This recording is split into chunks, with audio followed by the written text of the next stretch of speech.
Já o São Paulo estreia na quinta contra o Tajeres, também fora de casa, mas esse início de Liberta se misturou com outros assuntos, principalmente as acusações do dono da SAF do Botafogo, John Textor, que, sem provas, diz que o São Paulo facilitou o jogo do Brasileirão do ano passado pro Palmeiras ser campeão, Fernando Vidotto. Boa tarde. Quer dizer que não foi o Tiquinho Soares que perdeu aquele pênalti quando tava 3-1. Não foi isso, foi o São Paulo.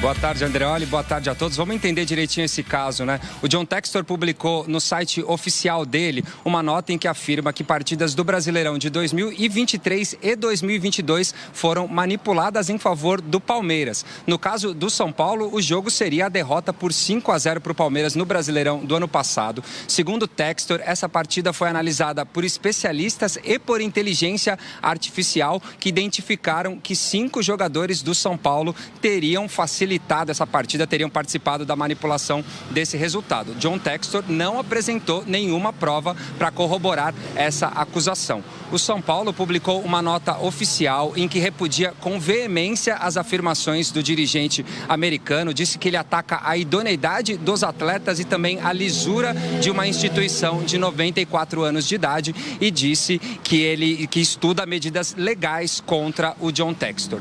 O dirigente, o dono da SAF do Botafogo, acusou também o Fortaleza de facilitar a derrota para o Palmeiras por 4-0 no Brasileirão de 2022, também sem apresentar provas, e o clube cearense também publicou uma nota oficial repudiando com veemência e também disse que estuda medidas legais contra John Textor. Agora, falando da Libertadores, o São Paulo estreia na quinta-feira contra o Tajeres na Argentina e teve bastante tempo para se preparar para esse jogo. Vamos acompanhar na reportagem. Autorizado, Renato na bola, pro gol! São Paulo eliminado. Dia 17 de março, 8h20 da noite. O São Paulo foi eliminado do Paulistão. E naquele momento, o cronômetro começou a rodar. E o Novo Horizontino elimina o Os 18 dias de preparação da equipe até a estreia na Libertadores nessa quinta-feira contra o Tajeres. Começa a ver para frente os próximos objetivos, a estreia da Libertadores, a temporada toda pela frente. Vamos seguir trabalhando, ajustando e potencializando coisas boas e corrigindo erros que houveram e foram muitos, assim como os acertos. Um dos principais objetivos do time era fortalecer o setor defensivo. O São Paulo sofreu 13 gols em 13 jogos no estadual. O Carpini teve a possibilidade de treinar, aprimorar o esquema que ele pensa em relação à equipe do São Paulo e aos jogadores que o São Paulo tem, colocar os jogadores nas posições certas, colocar os jogadores que estavam machucados em condição de poderem jogar. Dos atletas no departamento médico, Ferreirinha, Wellington Rato e Nicão voltaram a treinar normalmente. A principal dúvida é Caleri, que ainda está tratando o rompimento de um cisto de Bacher na perna direita. O atacante corre contra o relógio para poder jogar na quinta. Thiago Carpini usou esse tempo para pensar uma novidade na equipe do São Paulo para enfrentar o Tajeres. James Rodrigues. O colombiano, enfim, deve ganhar espaço na equipe titular com o treinador. Nesse ano, o James jogou apenas 102 minutos em 4 partidas pelo São Paulo, sempre vindo do banco de reservas. Pela seleção da Colômbia, na última data FIFA, foram 128 minutos em ação em 2 jogos. Eu acho que o James é um dos ótimos jogadores que tem no futebol brasileiro. Tem mostrado na seleção colombiana que ele está bem na questão técnica. A questão física vai evoluir com o tempo e só jogando que você consegue ter ritmo de jogo. No fim de semana, Carpini escalou o meia como titular no jogo-treino contra o Atlético Mogi. James participou de pelo menos um gol na vitória por 10-0. O São Paulo vai estrear na Libertadores 432 horas e 40 minutos depois da eliminação no Paulista.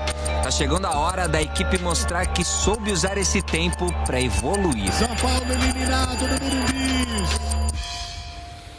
Vai começar com tudo, expectativa alta, times preparados, são 7 equipes brasileiras.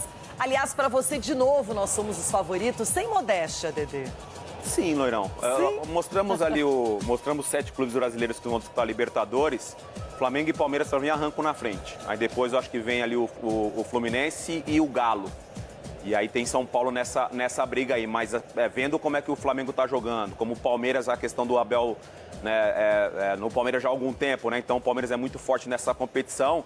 Eu acho que esses dois aí arrancam na frente. Agora, sempre tem o River Plate, que é aquele time que todo mundo fica temendo, que tem muita tradição. Tem mais alguma equipe estrangeira que você acha que pode complicar o caminho dos brasileiros? Eu pensei aqui no Boca, mas o Boca não tá, na né, Sul-Americana. mas o Boca não tá. O River sempre é muito forte. Tá aparecendo aí na imagem. Times argentinos são muito fortes. Os uruguaios, Loirão, são times que também conseguem fazer uma boa Libertadores pelo estilo de jogo, né? Esse estilo muito aguerrido. Os times que começam a temporada de Libertadores jogando, por exemplo, na altitude, sempre tem muita dificuldade. Mas eu acho que times argentinos, uruguaios e os brasileiros são os grandes favoritos. De novo esse assunto, ele que já foi tão criticado porque não apresentou provas contundentes em relação às declarações anteriores de manipulação, de suspeitas da lisura dos campeonatos brasileiros, e agora ele volta à carga e ele amplia o leque. Antes era só o Palmeiras e agora ele põe o Fortaleza e o São Paulo, que atletas teriam sido manipulados para poder organizar esses resultados e, de repente, beneficiar o Palmeiras. Eu não consigo imaginar o São Paulo fazendo um benefício para o Palmeiras, até porque a rivalidade vale muito mais, os jogadores sabem disso. Poxa, Loirão, e árbitros também. Quando surgiu a notícia ontem, né, do John Textor, eu pensei que era aquela notícia antiga, né, quando ele falou da manipulação no finalzinho do Campeonato Brasileiro. O STJD, se eu não me engano, pediu para que ele pudesse mostrar, né, as provas, comprovar o que ele estava falando. Falou que ia mostrar para o superior, né, um órgão superior, e aí ficou por isso mesmo. Aí a hora que eu li, eu falei, pô, será que é o mesmo assunto? Mas não, né? É um assunto novo, acusações novas. A gente vai falar muito da questão de que ele tem que provar do que ele está falando, né? Quando ele fala da manipulação dos resultados, de colocar nome de jogador, não colocou nome de jogadores, né? Ele citou jogadores do São Paulo, são 5 jogadores do São Paulo. Os clubes já divulgaram uma nota, provavelmente vão tomar uma providência jurídica nesse caso, porque não pode ficar desse jeito. Ele não pode falar o que ele está falando, ele não pode acusar do jeito que ele está acusando e ficar por isso mesmo. Não, e daqui a pouco essas declarações começam a ganhar corpo em outros países, sem prova nenhuma. Ele tem que provar, eu concordo com você, esse é o princípio. Se você acusa, você tem o ônus da prova. E o Textor precisa resolver efetivamente o que ele vai fazer. E eu acho que é importante também. Inclusive, há uma tendência que a Leila deu uma coletiva para falar sobre essas acusações ao longo da semana. Até porque o Palmeiras está envolvido em Libertadores e na final do Campeonato Paulista e precisa ainda passar por isso, ouvir esse tipo de acusação. Eu não vou nem falar entre acreditar ou não acreditar, eu nem sei qual é o nosso papel nesse momento. É apenas absorver o que é divulgado, tentar entender. Agora, é muito ruim quando você cita a grandeza de 3 clubes do nosso país e clubes que são protagonistas nessas últimas temporadas também. Ele falou, se eu não me engano, Leirão, da inteligência artificial, né? A gente tem visto ultimamente a inteligência artificial sendo muito falada, né? Colocar a minha voz, de repente, na figura de uma outra pessoa, acusações, de repente, na figura de uma outra pessoa. Não sei se isso é uma prova de que forma que ele vai conseguir provar essas novas acusações que ele fez ontem.